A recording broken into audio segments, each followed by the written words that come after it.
ছোট কুমিরাতে কাউন্সিলর আমিনুল ইসলাম যে কয়েকটা হত্যা মামলার আসামি, সে উপস্থিত থাকে মানুষকে, যারা আনারসে ভোট দেবে তারা লাইনে ধরবে, তাছাড়া অন্য কেউ লাইনে দাঁড়াচ্ছে না। এটা কি, এটা কোনদিন ভোট হতে পারে? এটা কি ভোট বলবেন আপনি?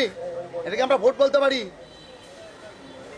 হত্যা মামলার আসামিরা যদি নির্বাচনের কাজে ব্যবহার হয়, সেই নির্বাচন সুষ্ঠু হতে পারে না, পারে না, পারে না। ঠিক আছে, ধন্যবাদ সাংবাদিক বিন্দু। আসসালামু আলাইকুম। আমি একটু আগে একটা লাইভে দেখলাম, আমি বগুড়া পৌরসভার 15 নম্বর ওয়ার্ডের কাউন্সিলর। ভোট জনগণের অধিকার, ভোট নিরপেক্ষ সুষ্ঠু নির্দলীয়ভাবে বগুড়া উপজেলার নির্বাচন হচ্ছে, সকাল 8টার থেকে শুরু হচ্ছে।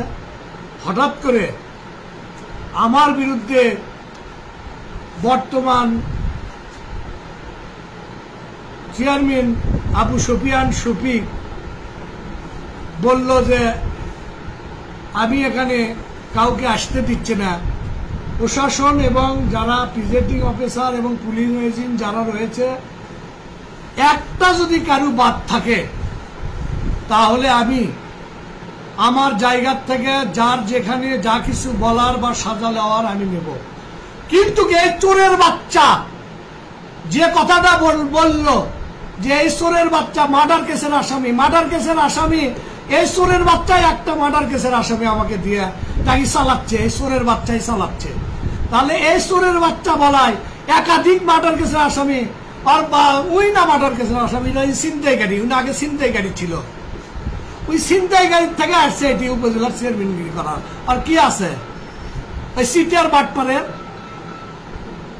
এখন ভোটে ফেল করিচ্ছে, সালার ইয়া হয়ে গেছে। আমাদের সেন্টারে নিরপেক্ষ নির্দলীয় ভোট হচ্ছে, যার মনে তাই ভোট দেবে, যাকে খুশি তাকে ভোট দেবে। কোনো প্রকার কোনো ভোটে কোনো গ্যাঞ্জাম আজ পর্যন্ত হয়নি, হবেও না। জনগণ যাকে ভোট দেবে সে রায় মাথা পেতে দেবে।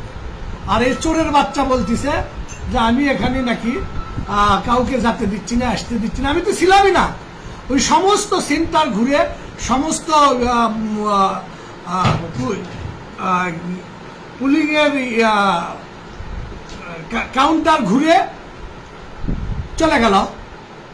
শালা চোরের বাচ্চা বক্তব্য দেয় যে আমি মানুষকে আসতে দিচ্ছি না। মানুষ কারা এলে? সবাই আমার এখানে আমার জনপ্রিয়তা আছে বিদায় জনগণ আমার বিপক্ষে কখনো কথা বলে না। বিপক্ষে নাই আমার, তারা আমার পক্ষের লোক। তোর যদি ভোটার না থাকে, তোর যদি কোনো কিছু না থাকে, তোর কাউন্টারে তোর লোক আছে কিনা যায় দেখ তুই। এদের মধ্যে দিয়ে আমি প্রমাণ করতে চাই যে তার লোকজন আছে কিনা, তার লোক কেউ কোথায় থেকে বের হচ্ছে কিনা। এটা প্রমাণ যদি না হয় তাহলে আইনের ব্যবস্থা ওর বিরুদ্ধে নেওয়া দরকার, আমরা নিব ইনশাল্লাহ।